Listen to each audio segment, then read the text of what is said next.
हम लोग last class में सेंटर ऑफ मास पढ़ रहे थे, उसी को आगे कंटिन्यू करने जा रहे हैं।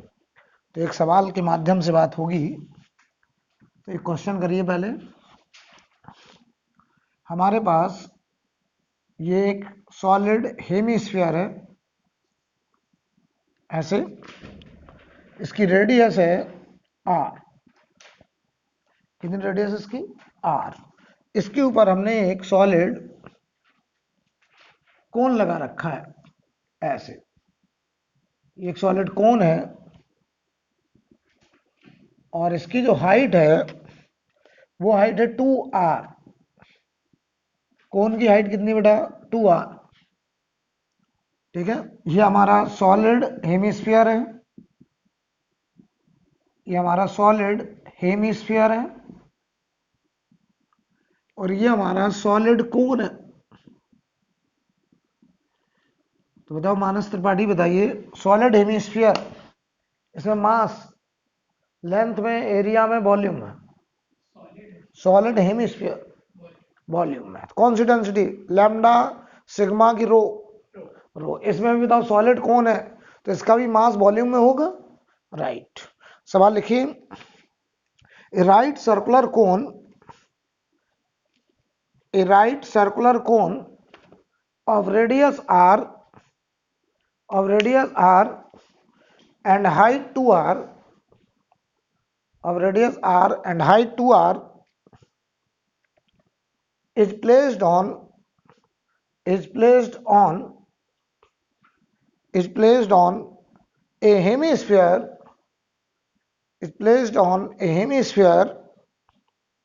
of radius r, is placed on a hemisphere of radius r। ठीक है, फुल स्टॉप वाला लिखिए। locate the center of mass,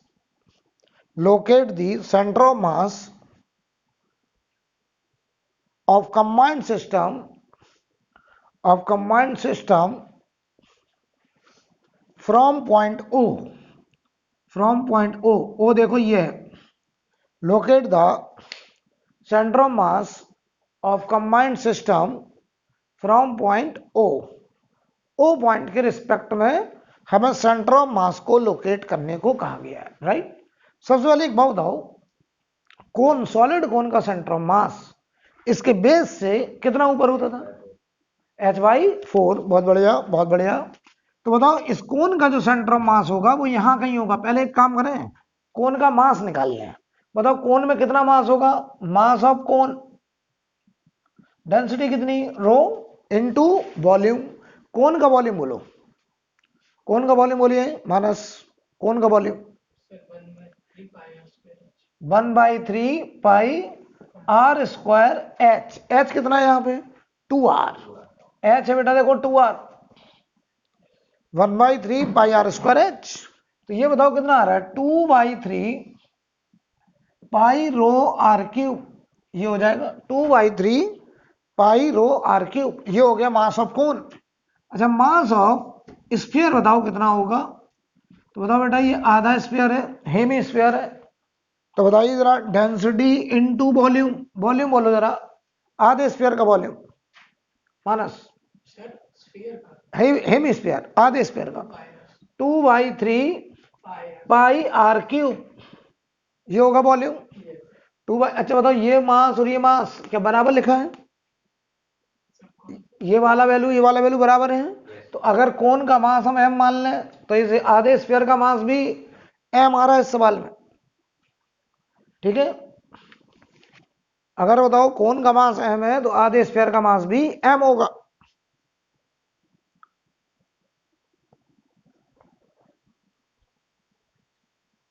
कोई प्रॉब्लम? अब हमको आप थोड़ा सा मदद करें, जरा बताओ बेटा, इसका सेंटर ऑफ मास कोन का इसके बेस से कितना ऊपर होगा? h/4 यहां कहीं होगा, ये m मास और ये हाइट होगी h/4। h/4 का मतलब कितनी हाइट हुई है? 2r/4, तो r/2। ठीक है, तो बताओ इस पॉइंट पे हम m मास को मान सकते हैं। अच्छा, कोन का इसका हेमिस्फीयर का सेंटर ऑफ मास बताओ, इससे कितना नीचे होगा? 3r/8। बहुत बढ़िया, 3r/8। यहां पे भी होगा एक हमारा m मास। तो बताओ हमको निकालना इन दोनों का common centre of mass. Common centre of mass. तो बताइए, सवाल बस इतना बचा है। इधर देखो, ये हमारा O पॉइंट है। इसे अगर हम ऑरिजिन मान लें तो एक m मास यहाँ है। कितना ऊपर है यहां से? r/2। तो बताओ इसका कोऑर्डिनेट बोलो इस m मास का। 0, r/2। बहुत बढ़िया, 0, r/2। एक m मास यहां मानेंगे। बताओ इस m मास का कोऑर्डिनेट क्या होगा? 0, -3r/8। याद है? हमको निकालना है इनका common CM, common centre of mass. तो बताओ एक्सीएम निकालेंगे, वाई सीएम। वाई सीएम, एक्सीएम क्या निकल के आएगा? 0, क्योंकि x1 x2 दोनों 0 हैं। तो एक्सीएम तो पक्का 0 होगा। एक्सीएम 0 आने का मतलब क्या होगा? कि इनका जो कॉमन सीएम होगा वो इसी लाइन में कहीं होगा। हम निकालने चले वाई सीएम। तो वाई सीएम होगा m1y1 m2y2 upon m1 plus m2। ये लिखा जाएगा m1y1 plus m2y2 upon m1 plus m2। चलो भाई, वैल्यू रख ली जा रहे। तो वाई सी एम बराबर m1 की वैल्यू है m और y1 है r/2। तो m into r/2 plus m2 की वैल्यू m, y2 की वैल्यू होगी -3r/8 और अपॉन m1 प्लस m2। तो m प्लस m हो गया 2m। तो बताओ बेटे वाई सी एम की वैल्यू बताओ जल्दी से, कितना आ रहा है सॉल्व करके? बताओ जल्दी से, कितना? r/, प्लस माइनस, प्लस की माइनस, प्लस का r/16। चेक कर लो, ये आना चाहिए। अगर ये आ रहा है इसका मतलब इनका centre of mass, common centre of mass इस O पॉइंट से ऊपर यहां होगा। ये हमारा इनका कॉमन सेंटर ऑफ मास और इस ऑरिजिन से ऊपर की तरफ, और कितना ऊपर की तरफ? r/16। यानी इस सवाल में बात करें तो इस O पॉइंट से यहां कहीं होगा centre of mass, common centre of mass. Right? कोई दिक्कत? चलिए नोट कर लीजिए इसको, फिर हम आगे बात करते हैं।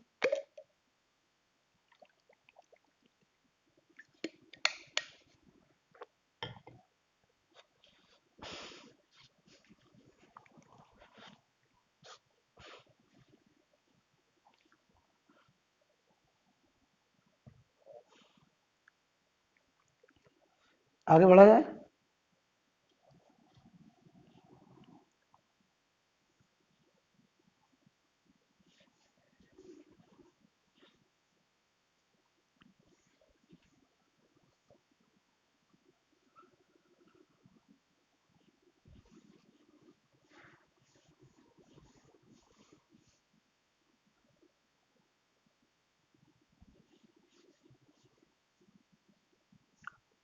अगला क्वेश्चन देखिए। अगला क्वेश्चन देखिए, मान लो मैं आपसे कहा ये एक्स वाई प्लेन है, ये एक्स वाई प्लेन है और यहां पर एक m मास का पार्टिकल ऊपर की तरफ जा रहा है v0 वेलोसिटी से। एक 2m मास का पार्टिकल इधर की तरफ जा रहा है 5v0 वेलोसिटी से और ये एंगल है 37 डिग्री। और एक 3m मास का पार्टिकल इधर की तरफ जा रहा है राइट साइड v0 वेलोसिटी से। सवाल है हमारा, find velocity of common centre of mass, यानी फाइंड BCM। ये हमसे पूछ रहे हैं। हमको जो वेलोसिटी बतानी है वो किसकी बतानी है? कॉमन सेंटर ऑफ मास की वेलोसिटी। यानी इस m मास, इस 2m मास और इस 3m मास का जो कॉमन CM होगा वो कितनी वेलोसिटी से भाग रहा होगा। राइट?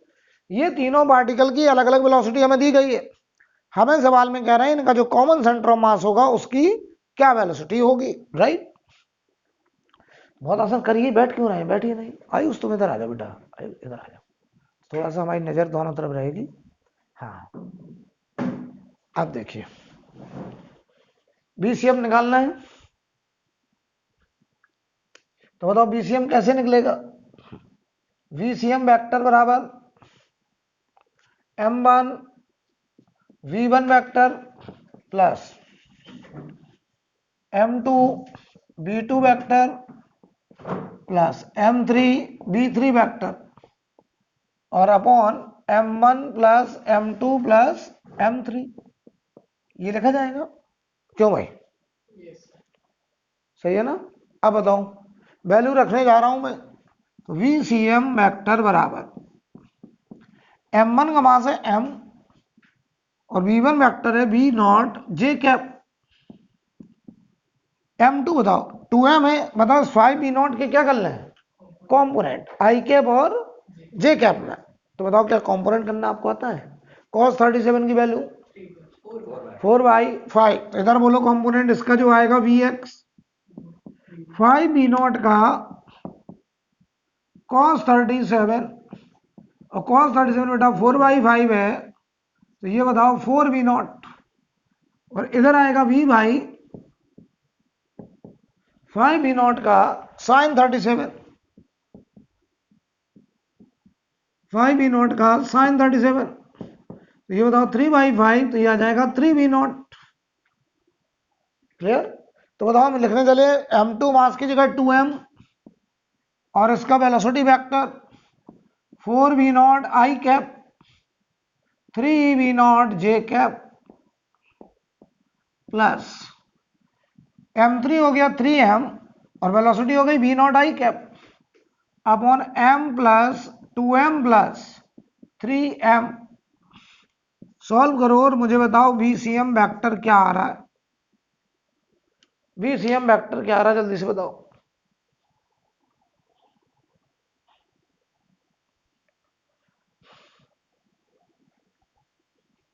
सॉल्व करके बताइए।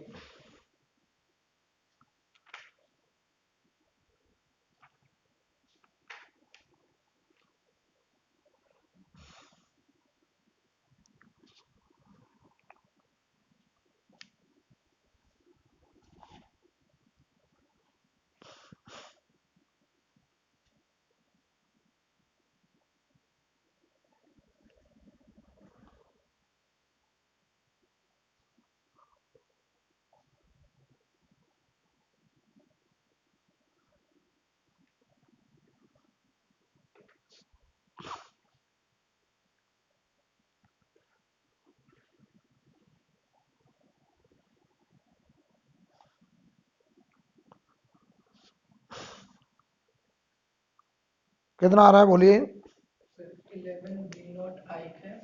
11 v naught by 6 I cap plus 7 v naught by 6 J cap, ये आ रहा है हमारा बीसीएम, राइट। ये आ रहा है सेंटर ऑफ मास का velocity vector.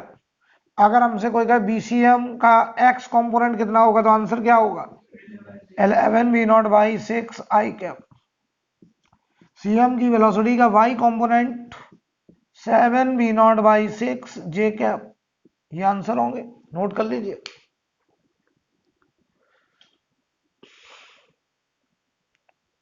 Right.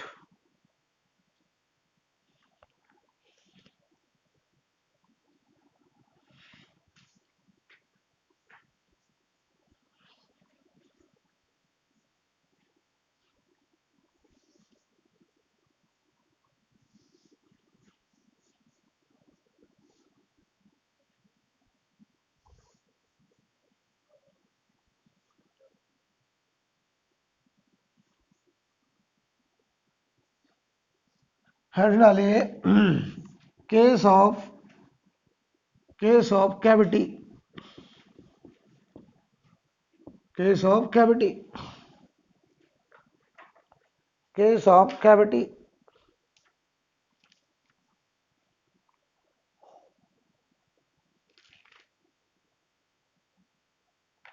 Case of cavity. सवाल समझो, पहले हम सवाल के माध्यम से बात करेंगे। हम आपसे कहें कंप्लीट डिस्क होता ऐसे, इस डिस्क की जो रेडियस है वो r है। अगर बताओ ये कंप्लीट डिस्क होता तो इसका पूरा मास कहाँ होता? पूरे मास को हम कहाँ मानते हैं? सेंटर पे। यही होता है इसका सेंटर ऑफ मास। अच्छा, यहाँ मास एरिया में फैला होता, right.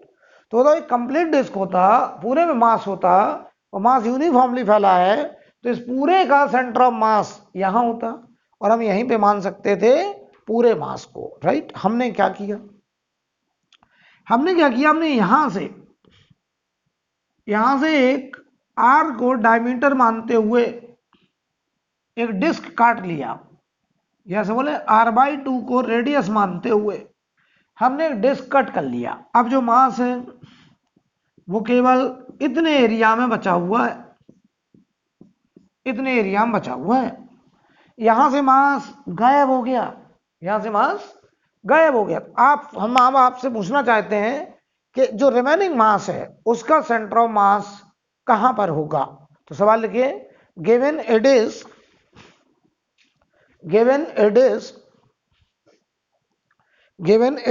of radius r,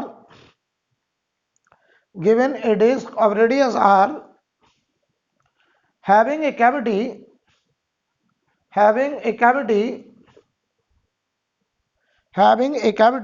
of radius r/2, as shown in figure, find position of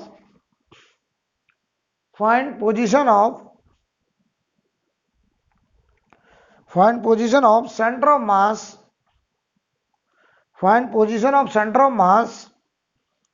of remaining part,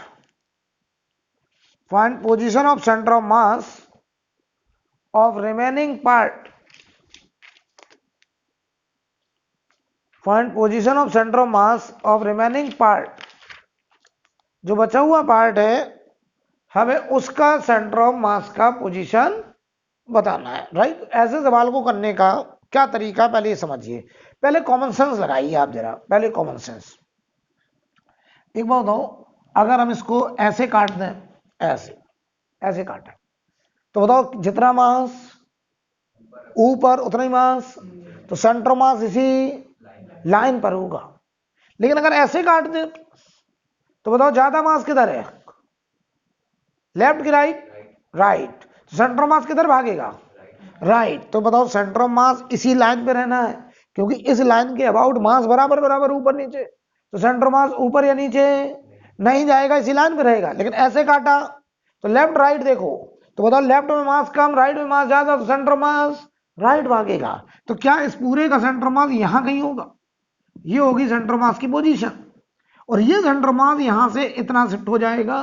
अगर हम यहां ऑरिजिन मान लें 0,0, तो इसका कोऑर्डिनेट हो जाएगा XCM, 0। तो हमको केवल XCM ही तो निकालना है, ये कि ये सेंटर ऑफ मास पुराने वाले सेंटर से कितना शिफ्ट कर गया, राइट। और ये बात समझ में आती है कि सेंटर मास राइट ही क्यों भागा, ये बात क्लियर है। क्योंकि हमने देखा कि अगर हम इस लाइन के अबाउट चेक करें, इस लाइन के अबाउट चेक करें, इस लाइन के अबाउट चेक करें, तो इसके इधर और इधर मास बराबर है।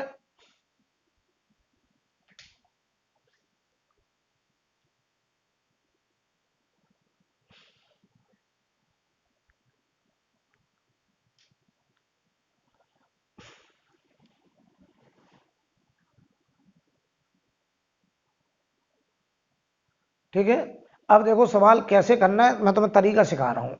ऐसे सवाल को करने का क्या तरीका, बहुत अच्छे समझ लीजिए। पहले मान लो कि कोई कैविटी नहीं है। सबसे पहले मान लो let there is no cavity, आप पहले ये मान लीजिए कि कहीं कोई कैविटी नहीं है। अगर कोई कैविटी नहीं है तो समझो भाई ऐसे, तो बताओ पूरे में मास होगा ऐसे, अगर पूरे मास होगा तो ये मास को हमने m1 मान लिया, कितना m1। बताओ ये m1 मास कितना, sigma into pi R square, ये m1 मास हो गया। चाहो तो हम इसको नाम देते हैं m मास, m1 को हमने m बोल दिया, नो प्रॉब्लम, ठीक। अच्छा तो इस पूरे मास को हम कहां मान सकते हैं, सेंटर पे, यहां पे, यानी ये m1 मास यहां पे हो गया, इसका कोऑर्डिनेट हो गया 0,0। अब देखना, अब क्या करो, जितना मास पिक्चर में है नहीं उतना मास हमें हटाना है, तो हमें हटाना, तो हम पता क्या करेंगे, जहां से हटाना है उसी के बराबर साइज का,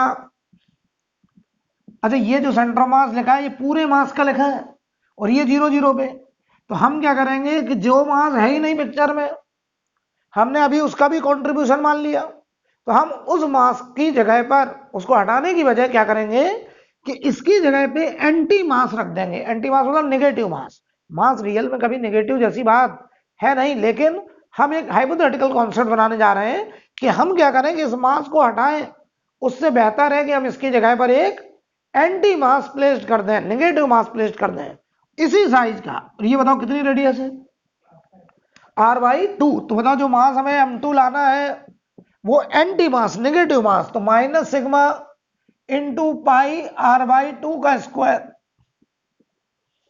माइनस सिग्मा पाई r/2 का स्क्वायर,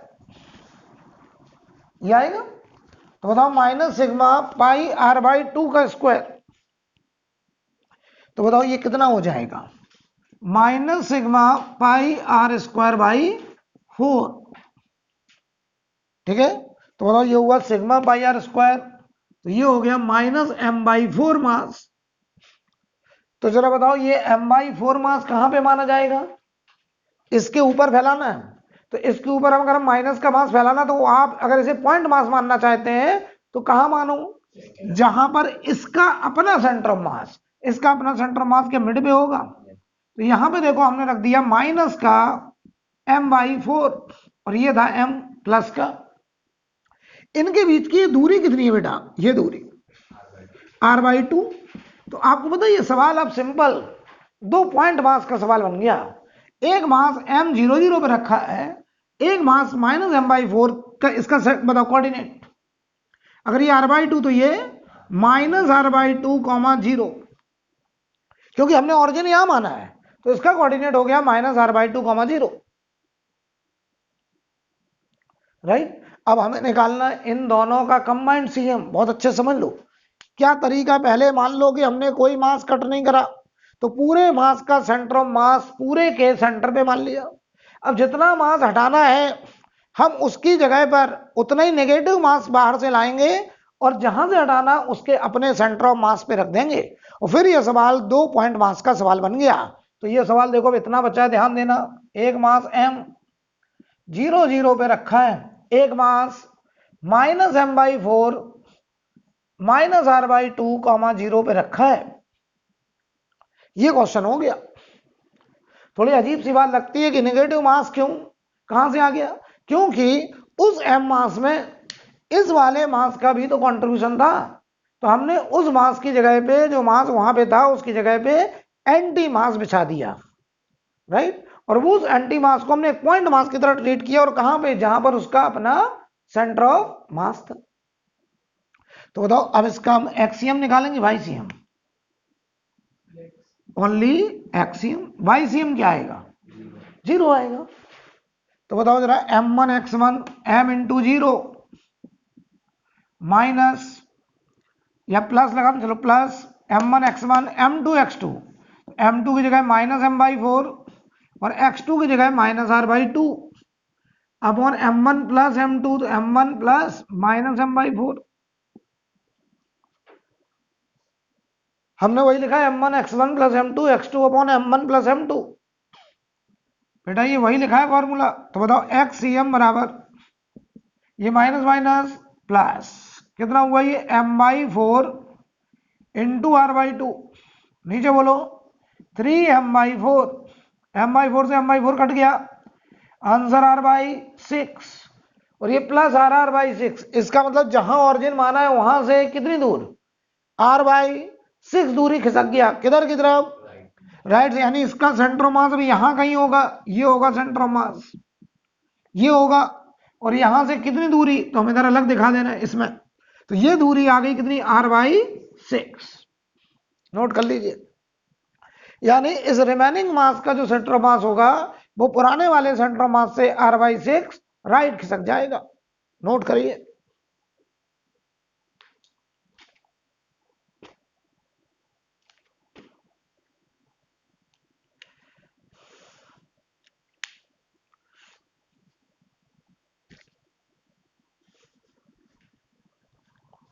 हो गया। चलिए तो देखिए तरीका क्या, मैं फिर से बता रहा हूं कि पहले आप मान लीजिए कि हमने कोई मास कट नहीं करा, पूरे मास को एक पॉइंट मास मान लो। कहां पे मान लो, जहां पूरे मास का अपना सेंटर ऑफ मास है। फिर जहां से मास हटाना है उसकी जगह पर उसी के बराबर साइज का एंटी मास लेकर के आओ, और उस एंटी मास को उसी जगह पर रख दो जहां पर ऑलरेडी वो पॉजिटिव मास है या जहां से हमें उस मास को हटाना था। और उस मास को, एंटी मास को भी हम पॉइंट मास मान लेंगे, कहां पर, जहां पर उतने का अपना सेंटर ऑफ मास होगा, राइट। चलिए आगे देखते हैं।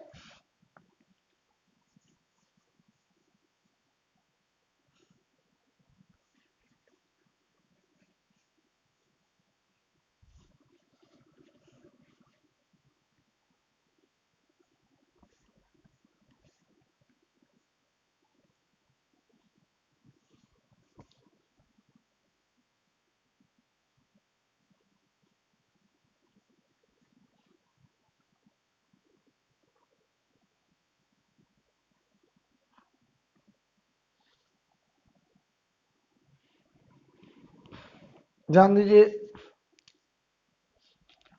अगर हम बात करें कि मान लीजिए ये एक कंप्लीट डिस्क है, ये एक डिस्क है,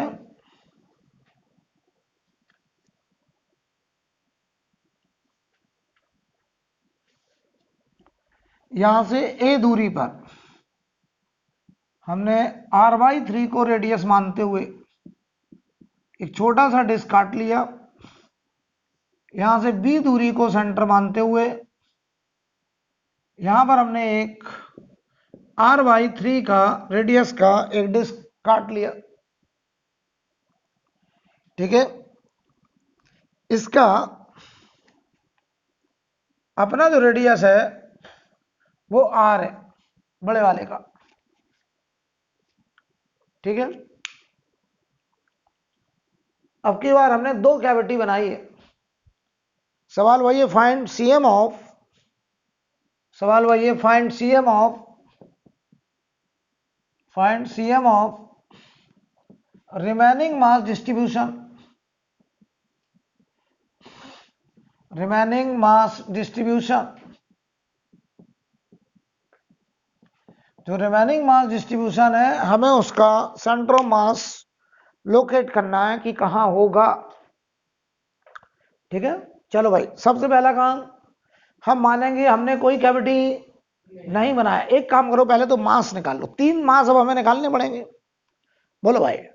तो बताओ पूरा मास, एम मास कितना होगा, पूरा मास, एम मास कितना होगा, या एम वन बोल दो, चलो एम वन कितना होगा, सिग्मा पाई आर, इसे हमने बोल दिया एम मास। दूसरा मास जो एम टू होगा, एम टू इस डिस्क का मास वो होगा माइनस सिग्मा, इसका हम एंटी मास यहां ले आएंगे, तो minus sigma pi R by 3 का स्क्वायर, ये कितना हो जाएगा, माइनस एम बाई 9 हो जाएगा। बताओ एम थ्री मास कितना होगा, ये भी minus sigma pi R by 3 का स्क्वायर, ये भी बताओ माइनस एम बाई 9। अब सुनिएगा ध्यान से, अब ये सवाल हमारे लिए एक लाइन का सवाल बचा है। हम क्या करेंगे, हमने माना कि हमने कोई मास नहीं काटा, पूरे मास को हमने एक पॉइंट मास मान लिया एम मास, और ये है 0,0, ठीक है।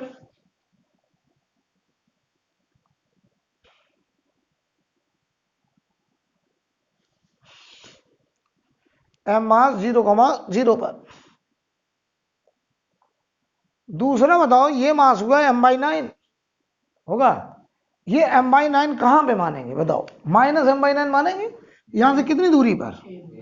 a दूरी पर। यहां पे एक पॉइंट मास -m/9 रखेंगे, इसका कोऑर्डिनेट बोलो a,0। तीसरा मास यहां रखेंगे और ये भी बताओ -m/9 है, इसका कोऑर्डिनेट बोलो 0,b। बहुत बढ़िया। अब ये सवाल वास्तव में कितने पॉइंट मास? 3 पॉइंट मास, जिसमें से एक पॉजिटिव और 2 नेगेटिव। हमको अब बताओ एक्सीएम और वाईसीएम दोनों निकालना पड़ेगा। तो चलो भाई, सबसे पहले निकालते हैं एक्सीएम। अब ये सवाल देखो, केवल वो सवाल बचा है। एक्सीएम बराबर m1 x1, तो m into 0, m2 -m/9, x2 हुआ a, m3 -m/9 और x3 हुआ 0 अपॉन टोटल मास। तो m plus -m/9 plus -m/9। जल्दी बताओ एक्सीएम की वैल्यू। -a/7। बहुत बढ़िया, -a/7 आ गया एक्सीएम। सिमिलरली मैं निकालने चला YCM. m1/1 m into 0 plus m2 -m/9 into y2 0 plus -m/9 into y3 v upon m1 plus m2 plus m3। Solve करने पे कितना आ रहा है बेटा? -b/7। तो ध्यान दो, इस फोटो में बनाने जा रहा हूं। सेंटर ऑफ मास कहां होगा इस फोटो में दिखाते हैं, यहां दिखाने जा रहा हूं। तो बताओ, अगर ये ऑरिजिन हमने माना है, ये x कोऑर्डिनेट -a/7, यानी किधर? Left a/7। y coordinate -b/7 किधर? नीचे, यहां कहीं होगा सेंटर ऑफ मास। ये हो गया a/7 और ये हो गया v/7।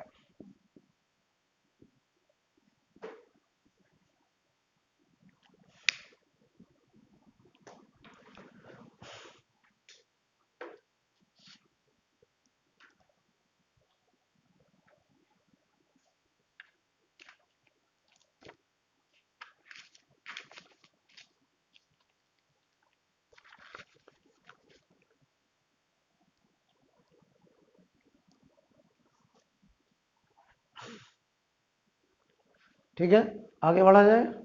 अब देखिए भाई,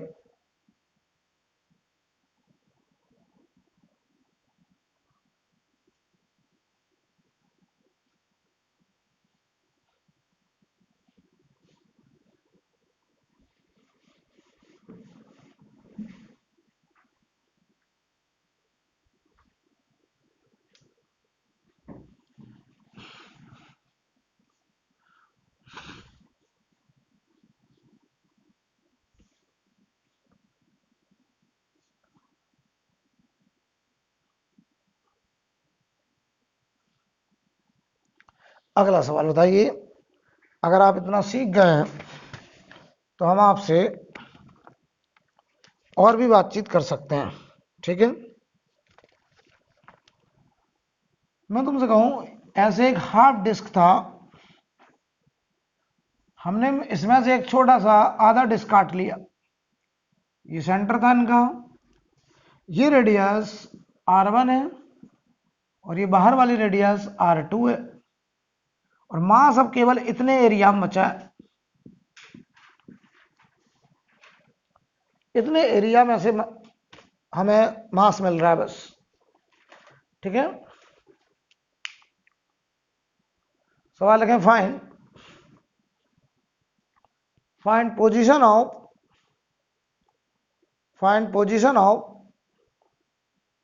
center of mass, find position of center of mass of remaining part of disk. Find position of center of mass of remaining part of disk, बताओ रिमेनिंग पार्ट ऑफ डिस्क का हमें सेंटर मास निकालना है। तरीका क्या होगा, पहले हम मानेंगे हमने कोई मास नहीं काटा, तो ध्यान देना अगर कोई मास नहीं काटा तो ध्यान से देखना ये कितनी रेडियस का डिस्क मान रहे हो, हाँ कितना, R2 रेडियस के डिस्क का जो मास होगा बताओ वो कितना होगा, पहले तो ये बताओ, इसे M2 बोल दें, चलो M2 कितना होगा, सिग्मा इंटू पाई R2 का स्क्वायर बाई 2, आधा मास है, कोई दिक्कत है क्या, हाफ एरिया लेंगे। अब बताना जरा, इस पूरे मास को हमें एक पॉइंट मास मान सकते हैं, कहां पर, सेंटर पे, इसका सेंटर मास सेंटर है क्या, कहां पे, कितना ऊपर, 4r/3π, तो इतने मास को हम एक पॉइंट मास मानने जा रहे हैं, इसके सेंटर से 4r/3π ऊपर, यहां पर ये M2 हो गया और इसका कोऑर्डिनेट हो गया, अगर हम यहां ऑरिजिन मान लें 0 0, तो ये हो गया 0,4r2/3π, ये हो गया, और ये हो गया हमारा M2 मास। चलो अब जो दूसरा मास हमें काटना है उसे हम लेंगे माइनस का मास, तो माइनस सिग्मा एंटी मास मानेंगे, कितनी रेडियस का डिस्क है, R1, वो भी आधा, तो पाई R1² 2। और इस बताओ नेगेटिव मास को हम कहां मान सकते हैं, जहां पर इतने डिस्क का अपना सेंटर ऑफ मास, बताओ इतने डिस्क का सेंटर ऑफ मास कहां, इसके सेंटर से 4r1/3π, तो 0,4r1/3π ऊपर, और ये होगा हमारा -M1 मास।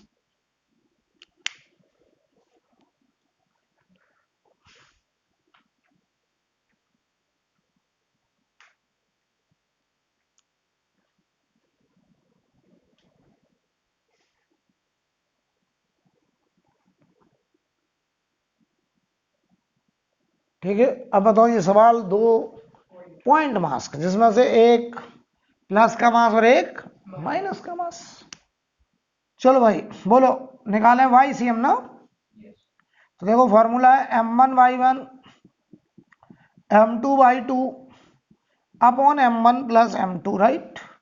चलो भाई M1 हो गया माइनस सिग्मा पाई R1²/2, ये M1 हो गया मास, इंटू Y1 हो गया 4r1/3π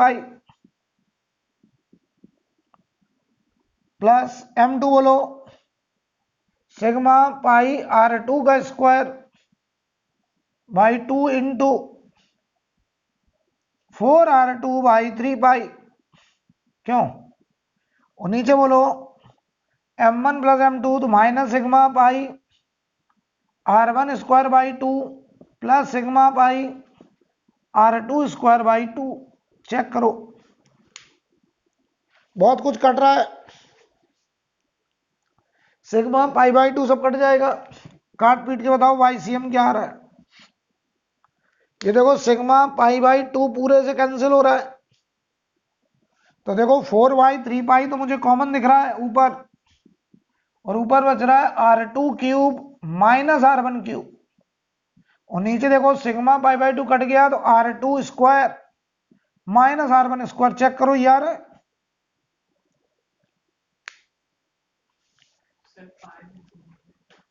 हाँ क्या पाए, पाई कहां कटेगा, ये वाला पाई कटेगा, ये वाला तो बचेगा, ठीक है, ये आएगा हमारा YCM, और ये YCM कहां से आ रहा है, जहां तुमने ऑरिजिन माना है इससे।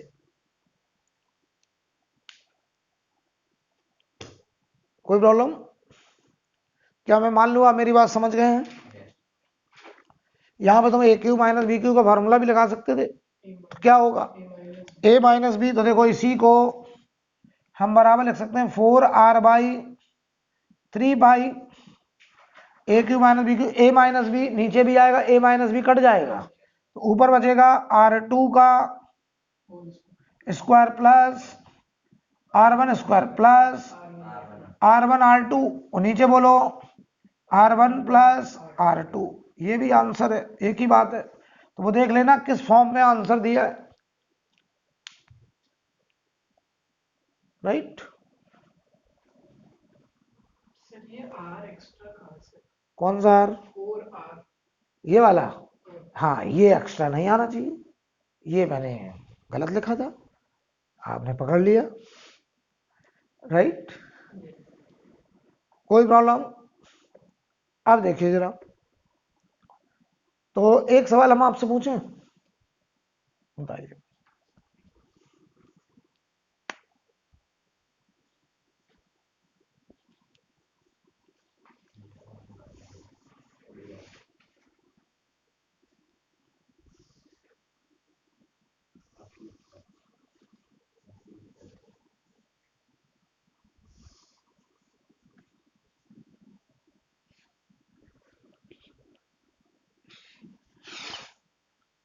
समझिएगा, मैं तुमसे कहूं कि मान लो हमारे पास ये एक सॉलिड स्फीयर,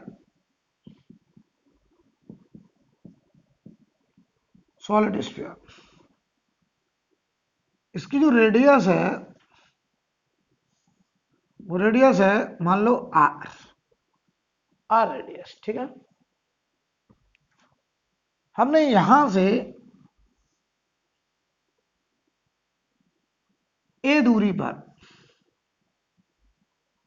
एक r बाई 2 रेडियस का, r बाई 2 नहीं हो सकता ना ये, नहीं तो r बाई 2 यहां से डायमीटर हो जाएगा, r बाई 3 मान लो, r बाई 3 रेडियस का हमने एक स्फीयर काटा, ठीक है। चाहो तो हम एक और काट लें, एक और काट लें, चलो ये दूरी मान लो b है, और हमने यहां a दूरी पर एक r बाई 4 रेडियस का स्फीयर काटा, ठीक है। Find centre of mass of remaining mass distribution, find center of mass of remaining mass distribution।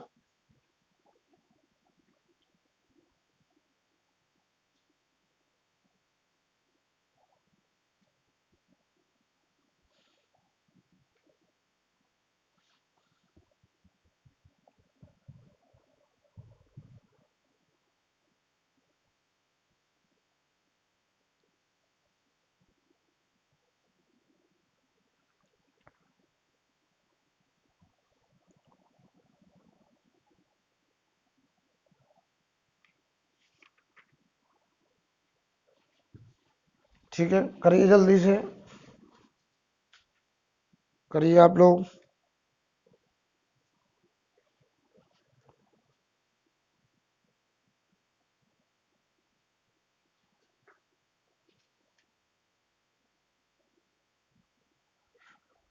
मैं मान रहा हूं कि आप लोगों ने ट्राई कर लिया है। तो देखिए भाई, सबसे पहले पूरे मास को अगर हम माने कि आपने कहीं से भी मास नहीं काटा, तो पूरा मास यहाँ पे सेंटर पे एक पॉइंट मास माना जा सकता है, और उसे हमने नाम दिया एम मास यहाँ पर, और उस एम मास का कोऑर्डिनेट हो जाएगा 0,0। तो बताओ भाई वो एम मास कितना होगा, rho into 4/3 pi are cube. क्यों? अब बताओ जो मास हमें कटाना है ये वाला, चलो ये वाला m2 बोल दें इसको, या m1 बोल दें, चलो m1। जो मास हमें हटाना है तो माइनस टाइम्स रो एंटी मास मानेंगे 4/3 पाई r/3 का क्यूब। तो अगर ये m, तो ये m/27। अब आ जाओ जरा, ये वाला मास m2, ये हो जाएगा माइनस रो इंटू 4/3 पाई r/4 का क्यूब। तो ये हो जाएगा -m/64। देख लो अच्छे से बेटे, अगर पूरा मास m है तो ये आया m/27 और ये आया m/64। तो हम क्या करेंगे, यहां पर एक पॉइंट मास माइनस m/27 कितनी हाइट पर, b हाइट पे मानेंगे, इसका कोऑर्डिनेट हो जाएगा 0, b। यहां पर m/64 माइनस का m/64, इसका कोऑर्डिनेट हो जाएगा माइनस का a,0। देख लो, -a,0। कोई दिक्कत? अब सवाल में कुछ बचे नहीं, क्या निकालो, एक्सीएम और वाई सी। अब ये सवाल 3 पॉइंट मासेस का सवाल है, जिसमें से 2 एंटी मास हैं। तो बताओ एक्सीएम m1 x1, तो m into 0, m2 x2 minus m/27 into 0, m3 x3 minus m/64 into -a upon m1 plus m2 plus m3। ठीक है, सॉल्व करते रहना आप, क्योंकि हमने तो रैंडम डेटा लिया है, तो कैलकुलेशन थोड़ी सी अजीबोगरीब हो सकती है, आपको घबराने की जरूरत है नहीं। तो ये देखो -m/64 इंटू a, और ये आएगा m/27 माइनस m/64। ये आंसर होगा एक्सीएम का। सॉल्व ना करना, मैं तो केवल तरीका सिखा रहा हूं। सिमिलरली अगर हम YCM निकालें, YCM m1 y1 m into 0 minus m/27 into b minus m/64 into 0 m minus m/27 minus m/64। Solve करो, YCM बराबर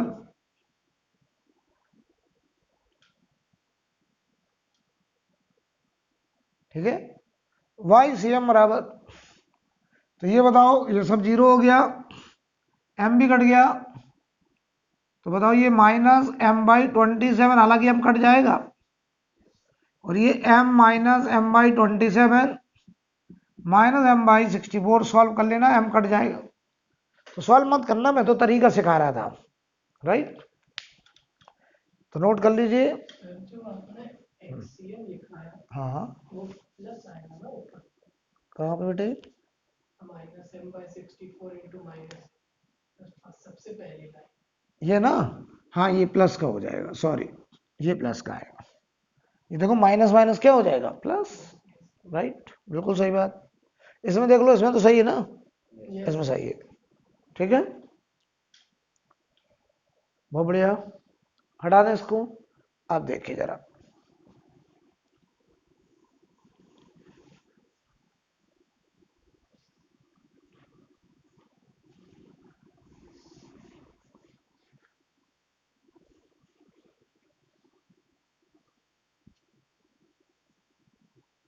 ये कैविटी के सवाल पूरी फिजिक्स में हमें 5 जगह पढ़ने हैं। एक सेंटर ऑफ मास के केस में, एक मोमेंट ऑफ इनर्शिया के केस में, एक इलेक्ट्रिक फील्ड के केस में, एक मैग्नेटिक फील्ड के केस में, और एक ग्रेविटेशनल फील्ड के केस में। 5 जगह हमें कैविटी का क्वेश्चन देखने को मिलता है। पहले तो एक कॉन्सेप्ट समझ लो, फिर हम लोग आगे कॉन्सेप्ट में आगे बढ़ते हैं। अगर किसी सिस्टम पर एक्सटर्नल फोर्स 0, तो इसका मतलब उसके सीएम का एक्सेलरेशन, जल्दी जल्दी बोलो, अगर किसी सिस्टम पर एक्सटर्नल फोर्स 0, तो उसके सीएम का एक्सेलरेशन 0, तो उसके सीएम की वेलोसिटी कांस्टेंट, सीएम का मास तो हमेशा कांस्टेंट, तो mass of CM into BCM, ये आ गया कांस्टेंट। तो ये बन गया मोमेंटम ऑफ सीएम, और ये आ गया कांस्टेंट। अच्छा, सीएम का मोमेंटम ही क्या सिस्टम का मोमेंटम होता है? यस। तो मैं इसको लिखने चला, momentum of system initial will be equal to momentum of system final, यानी इसे बोलेंगे momentum conservation. Momentum conservation, right.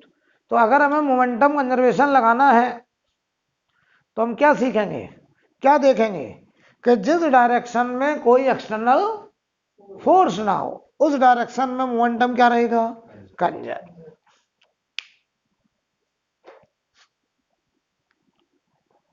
ठीक है,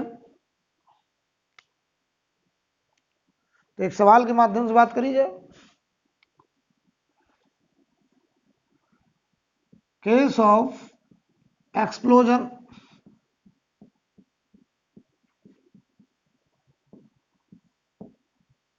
केस ऑफ एक्सप्लोजन,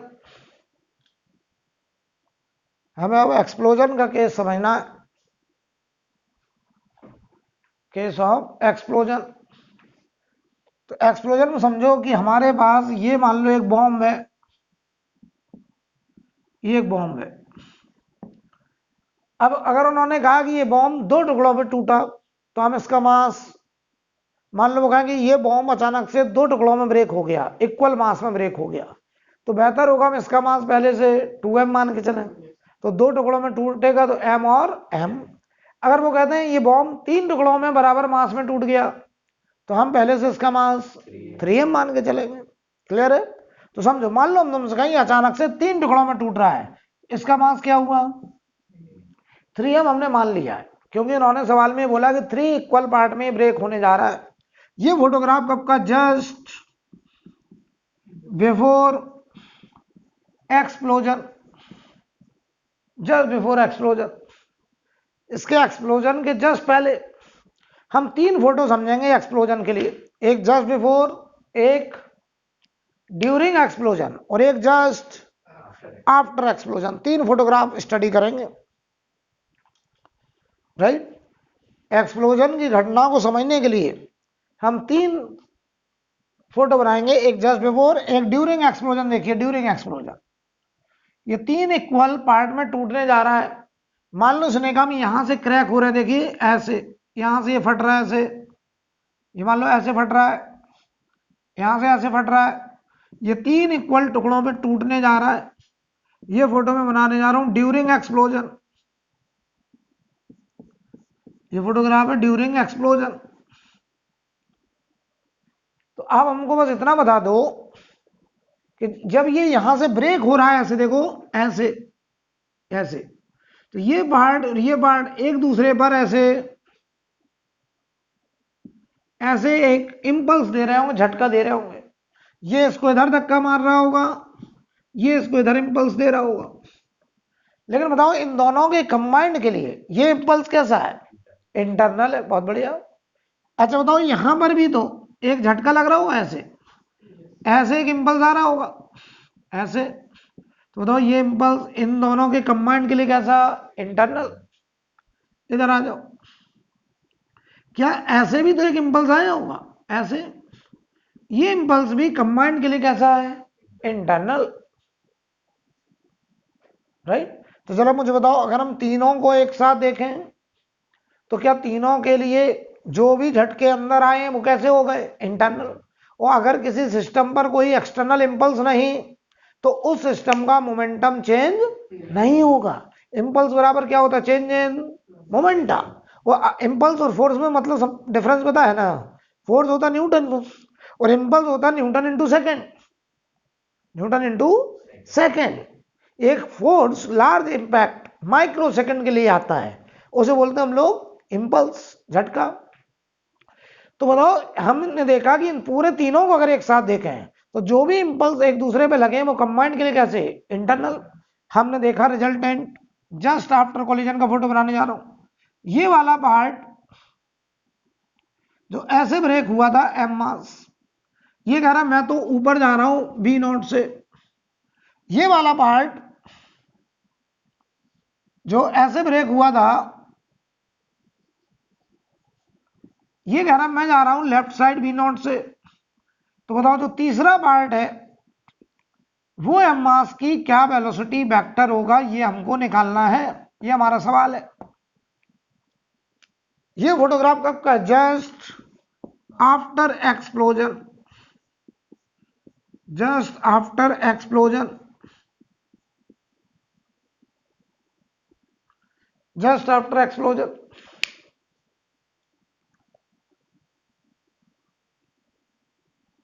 ठीक है, तो यार एक बात बताओ, जस्ट बिफोर और जस्ट आफ्टर में कितना समय लगा होगा? Micro second. कितना समय?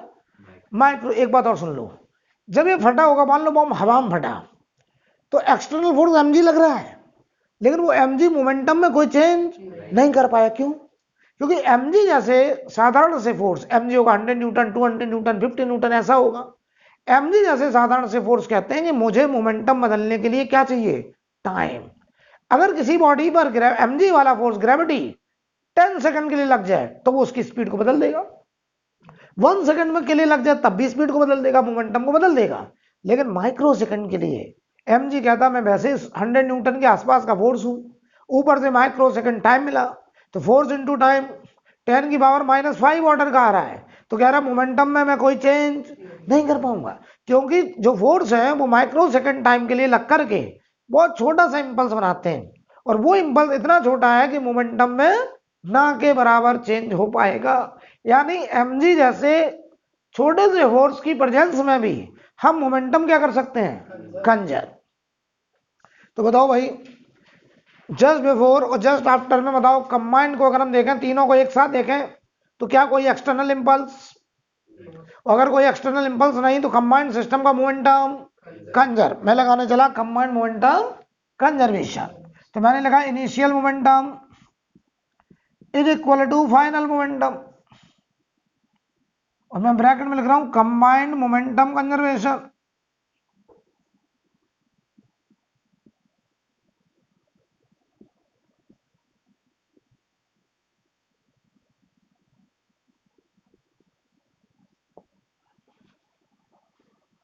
Combined momentum conservation, initial momentum बताओ, 3m मास की वेलोसिटी क्या है? 0। ये जस्ट बिफोर है, ये जस्ट आफ्टर है, तो 3m मास, ये बॉम्ब पहले बताओ रेस्ट पे था, तो 3m इंटू 0 मोमेंटम। बाद में बताओ, चलो तीनों का मिलाकर के मोमेंटम, इसका मोमेंटम बोलो पहले, चलो इसका बोलो, इस वाले का m v नॉट माइनस आई, उसका बोलो m v नॉट प्लस जे, उसका बोलो m इंटू वी वैक्टर, ये हमें निकालना है। अब इस v वेक्टर में अपने आप i और j आएगा निकल के अपने आप, ये खुद बताएगा कि तीसरा फ्रेगमेंट किस डायरेक्शन में कितनी स्पीड से जा रहा होगा। तो बताओ बेटा, ये तो सब 0 है, इधर लाओ सब, तो m इंटू वी वैक्टर, बताओ ये क्या हुआ? m v not I cap minus m v not j cap, m से m कैंसिल, तो v वेक्टर बराबर v नॉट कॉमन ले लें, आई कैप माइनस जे कैप। देख लो, क्लियर है?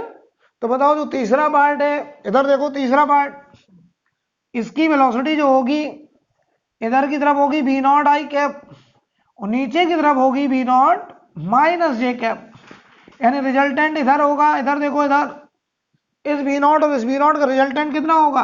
√2 v नॉट, और ये एंगल कितना होगा? ये 45 डिग्री 45, राइट। यानी जो तीसरा पार्ट है वो इधर जा रहा होगा √2 v नॉट से।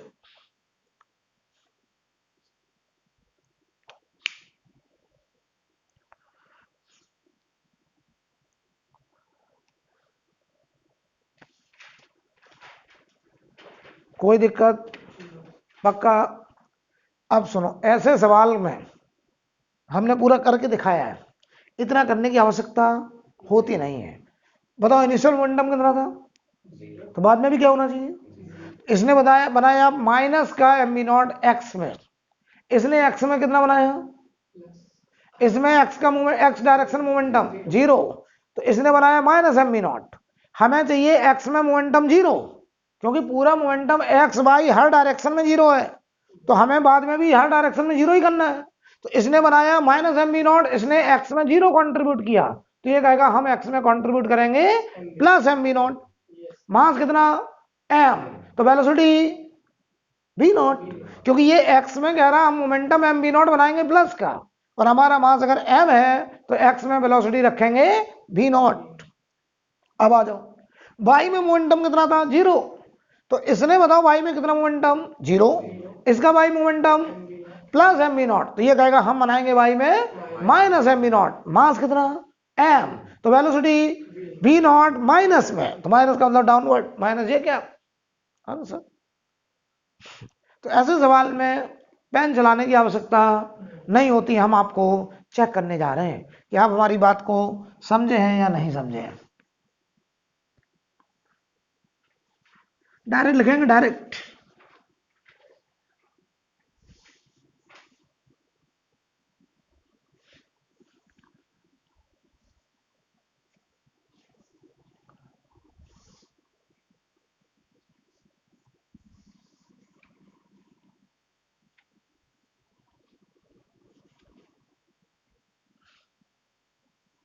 ध्यान देना, मान लो हम कहते हैं हमने एक पार्टिकल 6 kg ले लिया और ये हॉरिजॉन्टल में जा रहा था, इसकी वेलोसिटी 10 मीटर पर सेकंड हमने ले ली, ठीक है। ये फोटोग्राफ कब का था, जस्ट बिफोर एक्सप्लोजर, जस्ट बिफोर एक्सप्लोजर, ठीक है। अब मैं जस्ट आफ्टर का फोटो बनाने जा रहा हूं, ध्यान दीजिए, बीच का मैं गायब कर रहा हूं क्योंकि मुझे पता चल गया बीच वाले फोटो में हम देखते थे इंपल्स, तो बताओ जो इंपल्स आएंगे वो कंबाइन के लिए कैसे होंगे, इंटरनल। तो ध्यान देना, ये टूटा 1:2:3 के 3 फ्रैगमेंट में, ये 3 पार्ट में टूट गया, ऑफ मास रेशियो, कितना मास रेशियो है 1:2:3, तो बताओ जरा एक मास कितना 1 kg, एक 3 kg, तो ध्यान देना एक बन गया 1 kg, एक बन गया 2 kg, एक बन गया 3 kg, ध्यान से देखिएगा, ठीक। मैं आपको कह दूं कि ये 1 kg, इधर देखिए हॉरिजॉन्टल में इधर की तरफ जा रहा है कितने से 5 मीटर पर सेकंड से, ये 2 kg इधर की तरफ जा रहा है 10 मीटर पर सेकंड, और ये एंगल 37 डिग्री, तो 3 kg की वेलोसिटी किस डायरेक्शन में कितनी होगी हमें ये निकालना है। ओरल कर लेंगे, ओरल करेंगे, तो देखिए ध्यान से, सबसे पहले बताओ इसके कंपोनेंट कर लें, तो इसे करो डॉट डॉट डॉट, इधर बताओ 10 का cos 37 कितना, तो ये कितना 8, इधर बोलो 6 sin 37 3/5, तो 10 इंटू 3/5 क्या 6 होगा, यस। सुनो भाई, इसका बताओ momentum just before just after conserve होना चाहिए, तो मैं कंजर्व मन में ही कर दे रहा हूं।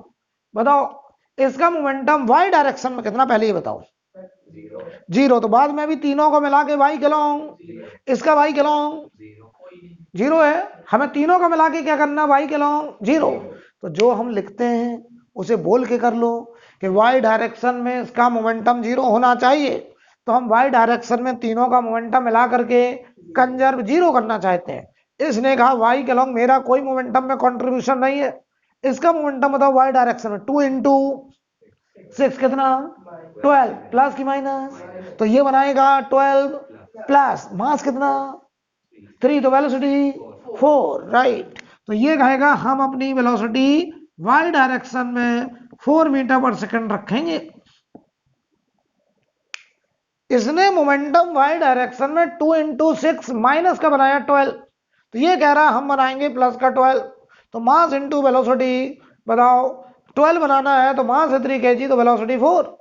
अब आओ एक्स डायरेक्शन बताओ इसका मोमेंटम प्लस 60, तो इन तीनों को मिला करके भी एक्स डायरेक्शन में प्लस 60, इसका एक्स डायरेक्शन में +5, इसका एक्स डायरेक्शन में -16, तो +5 -16 हुआ -11, कितना -11, चाहिए कितना एक्स के लाऊं +60 और आया -11, तो बताओ ये कहेगा मुझे एक्स डायरेक्शन में जो मोमेंटम बनाना पड़ेगा वो 71 प्लस का 71, क्योंकि +60 चाहिए। और बताओ इन दोनों ने बताओ एक्स डायरेक्शन में इसने +5 इसने -16 तो -11, और अगर हमें +60 बचाना है तो ये कहेगा हम बनाएंगे प्लस का 71, मास कितना 3, तो वेलोसिटी 71/3 मीटर पर सेकेंड।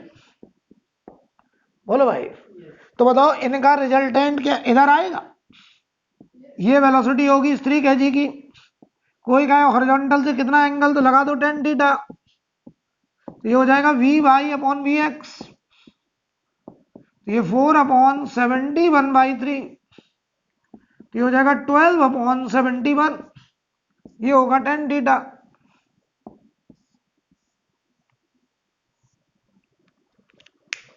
बोलिए, आई थिंक क्लियर। तो क्या हमने इस पार्टिकल की वेलोसिटी निकाल ली? अगर स्पीड कहता हूं तो इन दोनों का रिजल्टेंट रूट के अंदर 4 का स्क्वायर प्लस 71/3 का स्क्वायर हम कैलकुलेट कर सकते हैं। तो मोमेंटम कंजर्वेशन के बॉम्ब एक्सप्लोजन वाले सवाल ओरल किए जा सकते हैं, राइट। तो आज मैं यहीं पे रोक रहा हूं, इसके आगे अगली क्लास में हम लोग बात करेंगे।